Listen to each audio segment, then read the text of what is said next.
Hi hello friends, welcome to Athalia Tamil. இன்றைக்கி நம்ம வீடியோவில் ஒரு நெக் டிசைன் பார்க்கலாம்.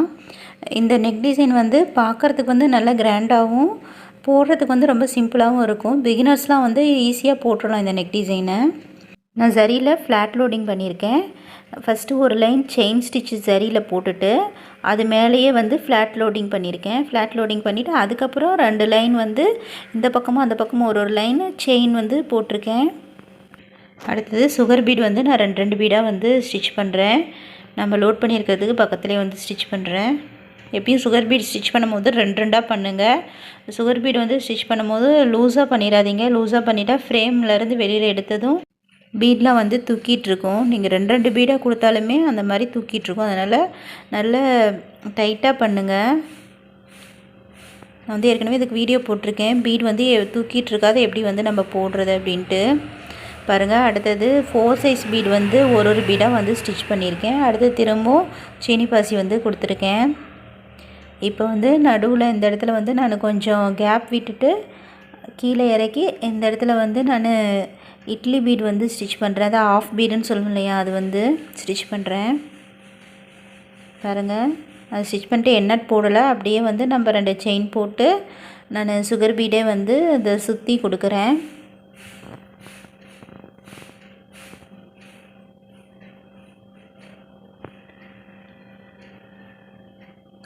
பாருங்கள், கரெக்டாக வந்து நான் ஒரு ஆஃப் ரவுண்டுக்கு வந்து அந்த சுகர் பீட் வந்து கொடுக்குறேன். நீங்கள் வந்து ஃபுல் ரவுண்டாக இருக்க மாதிரியும் வந்து போட்டாலும் நல்லாயிருக்கும்.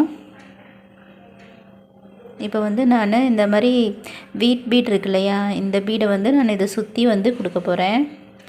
இந்த வீட் பீட் வந்து 2 விதமாக நீங்கள் வந்து ஸ்டிச் பண்ணலாம். பாருங்கள், ஃபஸ்ட்டு வந்து இந்த மாதிரி பீட் இல்லாத ஒரு லைன் வந்து நம்ம போட்டுட்டு அதுக்கப்புறம் வந்து நீங்கள் வீட் பீட் கொடுக்கலாம். பாருங்கள், இந்த மாதிரி ஒரு லைன் வந்து நம்ம போட்டுட்டு அதுக்கப்புறம் மேலேருந்து இப்படி வந்து நம்ம இந்த வீட் பீடை வந்து ஸ்டிச் பண்ணுறோம். இந்த மாதிரி நீங்கள் வந்து ஸ்டிச் பண்ணலாம். பாருங்கள், நீங்கள் கேப் விட்டு பண்ணணுன்னா இங்கே நடுவில் வந்து ஒரு செயின் போட்டுக்கலாம். கொஞ்சம் நெருக்கமாக பண்ணணுன்னா செயின் போட தேவையில்லை. நான் ஃபஸ்ட்டு வந்து கொஞ்சம் கேப் விட்டு பண்ணிட்டேன். அடுத்தது வந்து எல்லாமே நெருக்கமாக பண்ணியிருக்கேன். பாருங்கள், நீங்கள் வந்து இந்த மாதிரி போடுறதோட எனக்கு வந்து நான் செகண்ட் டைப்பில் போட்டிருக்கேன். அந்த மெத்தடில் போட்டால் எனக்கு வந்து ரொம்ப ஈஸியாக இருந்தது. பாருங்கள், இது வந்து ஃபஸ்ட் மெத்தடு. இந்த மாதிரி போடலாம். 2வது மெத்தடில் நான் போட்டு காமிக்கிறேன். பாருங்கள், இதே மாதிரி தான் நடுவில் வந்து ஒரு ஆஃப் பீட் வந்து வச்சுக்கிறேன். நம்ம ஆஃப் பீடு ஸ்டிச் வந்து இங்கே நான் கொஞ்சம் தள்ளி இருக்கு இல்லையா, அதனால் நான் இந்த மாதிரி 2 செயின் வந்து போட்டுக்கிறேன். செயின் போட்டுட்டு அதுக்கப்புறம் சுகர் பீட் வந்து கொடுக்குறேன். அப்போ தான் நம்மளுக்கு வந்து கரெக்டாக அந்த கீழேருந்து கரெக்டாக வரும். இல்லைன்னா அந்த இடத்துல வந்து நம்மளுக்கு கேப் விழுந்துடும். இப்போ வந்து சுகர் பீட் வந்து ஸ்டிச் பண்ணியாச்சு. இப்போ வந்து இது வந்து செகண்ட் மெத்தடில் இப்படியும் கொடுக்கலாம். பாருங்கள், ஃபஸ்ட்டு வந்து பீடை வந்து ஸ்டிச் பண்ணிவிட்டு ஒரு லாக் செயின் போட்டுட்டு அதுக்கப்புறம் வந்து ஒரு லைன் பீடு இல்லாத ஒரு லைன் போடுறேன். பாருங்கள், இது வந்து செகண்ட் மெத்தடு. பாருங்கள், ஃபஸ்ட்டு பீடு வச்சு போட்டுட்டு அதுக்கப்புறம் பீடு இல்லாத ஒரு லைன் போடுறேன். ஃபஸ்ட்டு போட்டது வந்து பீடு இல்லாத ஒரு லைன் போட்டுட்டு பீடு வச்சு ஒரு லைன் போட்டோம். இந்த மாதிரி போடும் போது எனக்கு நல்லா நெருக்கமாக வந்தது. ஈஸியாகவும் இருந்தது போடுறதுக்கு. உங்களுக்கு அந்த பீடுக்கும் இந்த வீட் பீடுக்கும் சுகர் பீடுக்கும் கேப் வரும். அதனால தான் நான் அந்த சுகர் பீடில் உள்ள ஒரு ஸ்டிச் போட்டு அதுக்கப்புறம் வந்து நான் இந்த மாதிரி வந்து போடுறேன். அப்படின்னா உங்களுக்கு அந்த சுகர் பீடை ஒட்டி இந்த வீட் பீட் வந்து கரெக்டாக ரவுண்டாக வரும். பாருங்கள், இது போடுறதுக்கும் உங்களுக்கு டிஃப்ரெண்ட் தெரியும். ஃபஸ்ட்டு போட்ட மெத்தட்லேயும் வந்து நீங்கள் இந்த மாதிரி நெருக்கமாக போடலாம். நான் ஃபஸ்ட்டு வந்து போட்டது கொஞ்சம் கேப் விட்டு போட்டு பார்க்கலாம் அப்படின்னு போட்டு பார்த்தேன். அது வந்து சரியாக வந்த மாதிரி தெரியல. அதனால் செகண்ட் டைப்பில் போட்டது வந்து எனக்கு நல்லா வந்தது. அதே மாதிரியே வந்து நான் எல்லா நெக்கு ஃபுல்லாகவே அதே மாதிரியே நான் வந்து ஃபில் பண்ணிட்டேன். நீங்கள் ஸ்டிச் பண்ணும் போது இந்த மாதிரி கேப் வந்து கரெக்டாக விடணும். அதாவது ஸ்கேலு இல்லை டேப்பை வந்து வச்சு மார்க் பண்ணிவிட்டு இங்கே கரெக்டாக வந்து ஸ்டிச் பண்ணுங்கள். பாருங்கள், இப்போ நெக் ஃபுல்லாக வந்து ஸ்டிச் பண்ணியாச்சு. இந்த நடுவில் இருக்க கேப் இருக்கு இல்லையா, அதில் வந்து நான் திலகம் ஷேப்பில் இந்த மாதிரி ஸ்டோன் ஒட்டியிருக்கேன். இப்போ இந்த திலகம் ஷேப்பை சுற்றி நம்ம பீட் அவுட்லைன் கொடுத்துக்கலாம். நீங்கள் பீட் அவுட்லைன் எப்பயுமே இந்த திலகம் ஷேப்புக்கெலாம் கொடுக்கும் போது அந்த ஷார்ப் பேஜ் வந்து உங்களுக்கு கரெக்டாக வரணும். எல்லாம் ஒரே மாதிரி இருக்கணும். அப்போ தான் வந்து ஒரு ப்ளவுஸ் டிசைன் வந்து பார்க்குறதுக்கு நல்லாயிருக்கும். அதுங்க நான் ஏற்கனவே வந்து இந்த ஷார்ப் எட்ஜெல்லாம் வந்து எப்படி டர்ன் பண்ணணும்னு வந்து நான் நிறைய வீடியோவில் சொல்லியிருக்கேன். இந்த திலகம் ஷேப் வந்து நான் இங்கே கீழேருந்து நடுவுலேருந்து ஆரம்பிச்சுட்டு இப்போ நடுவில் வந்து நான் முடிக்கிறேன். இப்படி முடிக்கும் போது பாருங்கள், இந்த கேப் வந்து இருக்கக்கூடாது. இந்த இடத்துல ஒரு பீடு வைக்கிறதுக்கு எனக்கு கேப் இருந்தால் நீங்கள் அந்த இடத்துல ஒரு பீடு வந்து வச்சுட்டு ஸ்டிச் பண்ணணும். பாருங்கள், நீங்கள் அப்படியே வந்து ஒரு பீடு அந்த கேப் வந்து நம்ம இழுத்து எண்ணாட் போடும்போது சரியாயிரும் அப்படின்னு வந்து நீங்கள் போட்டிங்க அப்படின்னா அந்த இடத்துல வந்து உங்களுக்கு கேப் விழுந்துடும். வந்து கேப் இல்லாத இந்த மாதிரி ஷேப்பாக வந்து நம்ம சுகர் பீட் கொடுக்கணும். அடுத்தது வந்து இப்போ இந்த திலகம் ஷேப் வந்து நடுவில் இருந்து நான் பண்ணிட்டு வந்தேன். இது வந்து இந்த ஷார்ப் எட்ஜிலேருந்து எப்படி ஆரம்பிக்கிறதுன்னு பார்க்கலாம். பாருங்கள், ஷார்ப் எட்ஜில் ஆரம்பிக்கும் போது இந்த இடத்துலேருந்து ஆரம்பிக்கணும். நம்ம இந்த திலகம் ஷேப் இங்கே ஒட்டியிருக்கோம்னா இந்த ஒரு பீடு கொஞ்சம் கேப்பு விட்டு ஆரம்பிக்கணும். நீங்கள் இந்த மாதிரி சின்ன சின்ன ஸ்டோன் சுற்றி இந்த மாதிரி லோட் பண்ணும்போது பீடு வந்து ஸ்டிச் பண்ணும்போது நல்லா நெருக்கமாக இழுத்து ஸ்டிச் பண்ணுங்கள். இப்போ பாருங்கள், இந்த ஷார்ப் எட்ஜில் வரும்போது கரெக்டாக எனக்கு அந்த ஷார்ப் எட்ஜ் வந்து அந்த திலகம் ஷேப்பில் அந்த 3 பீடு அக்கு மாதிரி எனக்கு வரணும். பாருங்கள், அந்த மாதிரி வரதுக்கு நான் இந்த மாதிரி எக்ஸ்ட்ரா 2 செயின் தள்ளி 2 பக்கமும் போட்டு அதுக்கப்புறம் இந்த நடுவில் கொண்டு எண்ணாட் போடுறேன். பாருங்கள், இந்த மாதிரி போடும்போது நம்மளுக்கு எல்லாம் ஒரே மாதிரி இருக்கும். பாருங்கள், நான் ஃபஸ்ட்டு போட்டது இதுவும் போட்டது வந்து ஒரே மாதிரி இருக்குது. இப்படி நம்ம எத்தனை போட்டாலுமே அது எல்லாமே ப்ளவுஸ் டிசைனில் போடும்போது நம்மளுக்கு ஒரே மாதிரி இருக்கணும். அப்போ தான் ப்ளவுஸ் வந்து பார்க்க நல்லா ஃபினிஷிங்காக இருக்கும், நீட்டாகவும் இருக்கும். அப்புறம் இந்த மாதிரி டிசைன்லாம் நம்ம வந்து போடும்போது பாருங்கள், ஒரு பக்கம் ஆரம்பிக்கிறது வந்து நம்ம இந்த மாதிரி ஆரம்பிச்சிருப்போம்.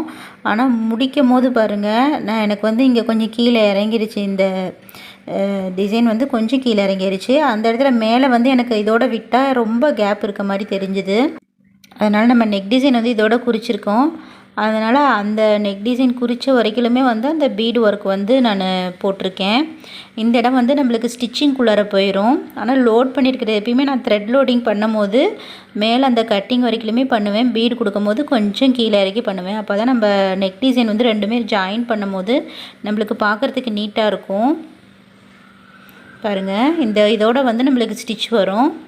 அதே மாதிரி நீங்கள் இந்த டிசைனில் விட்ட ஆஃபை வந்து நீங்கள் ஃப்ரண்ட் நெக்கில் வந்து போட்டுறணும். அப்படி போட்டு நம்ம ஸ்டிச் பண்ணும் போது நம்மளுக்கு வந்து கரெக்டாக இருக்கும். பாருங்கள், இப்போ வந்து ஃபுல் நெக் வந்து ஃபினிஷ் பண்ணியாச்சு. இதை சுற்றி வந்து அவுட்லைன் போட்டால் நல்லாயிருக்கும். ஏன்னா பாருங்கள், ஒரு இடத்துல வந்து கேப் கம்மியாகவும் ஒரு இடத்துல வந்து கேப் அதிகமாகவும் இருக்குது. பாருங்கள், ஃபஸ்ட்டு போட்டது வந்து கேப் வந்து கம்மியாக இருக்குது. பாருங்கள், இந்த இடத்துலாம் இப்போ வந்து நான் செயின் ஸ்டிச் வந்து ஜரி த்ரெட்டில் போடுறேன். பாருங்கள், நம்மளுக்கு இதோட ஸ்டிச் போயிடும். அதனால் நான் மேலேருந்தே ஆரம்பிக்கிறேன். பாருங்கள், இந்த வளைவாக இருக்குல்ல, அதெல்லாம் வந்து நான் சின்ன சின்னதாக வளைவாக கொடுத்து நான் அவுட்லைன் கொடுக்குறேன். இந்த திலகம் ஷேப்புக்கெலாம் நான் இந்த மாதிரி அவுட்லைன் கொடுக்குறேன். பாருங்கள், ஃபஸ்ட்டு இந்த சைடு கொடுத்துட்டு அதுக்கப்புறம் வந்து இந்த பக்கம் கொடுக்குறேன். நீங்கள் எந்த டிசைன் போட்டாலுமே இந்த மாதிரி அவுட்லைன் கடைசியாக கொடுத்து ஃபினிஷ் பண்ணும் போது அந்த டிசைன் வந்து பார்க்குறதுக்கு நல்லாயிருக்கும். நீங்கள் இந்த மாதிரி சின்ன சின்ன வளைவெல்லாம் வந்து கொடுக்கும்போது செயினும் வந்து சின்ன சின்னதாக போடுங்க. சின்ன சின்ன செயினாக போடும் போது உங்களுக்கு அந்த வளைவு சின்ன சின்ன வளைவுலாம் வந்து உங்களுக்கு நல்லா வரும். பாருங்கள், இதுவுமே வந்து நான் அவுட்லைன் வந்து இந்த மாதிரி கொடுக்குறேன். நம்மளுக்கு இந்த மாதிரி கொடுக்கும்போது அந்த ஷேப் வந்து கரெக்டாக வரும். உங்களுக்கு அந்த லைனில் கொஞ்சம் கேப் இருந்தாலும் அந்த லைனில் நம்மளுக்கு அவுட்லைன் போட்ட மாதிரி இருக்கும். பாருங்கள், இது ஃபஸ்ட்டு போட்டதோட இது கொஞ்சம் கேப் இருக்குது. நம்மளுக்கு இந்த மாதிரி போடும்போது அந்த கொஞ்சம் கொஞ்சம் கேப்பும் வந்து ஃபில் ஆயிரும். நீங்கள் இந்த மாதிரி ரைஸ் பீடு சுகர் பீட்லாம் வச்சு இதே மெத்தடில் வந்து நீங்கள் டிசைன் ஒரு நெக் டிசைன் போடும்போது அது வந்து சீக்கிரம் உங்களுக்கு வந்து முடிஞ்சிடும். ரொம்ப நேரம் ஆகாது. பார்க்குறதுக்கு வந்து நல்ல கிராண்டான லுக் தரும். ஆனால் வந்து நம்ம போடுற ஒர்க் வந்து கம்மியாக தான் இருக்கும் நம்மளுக்கு.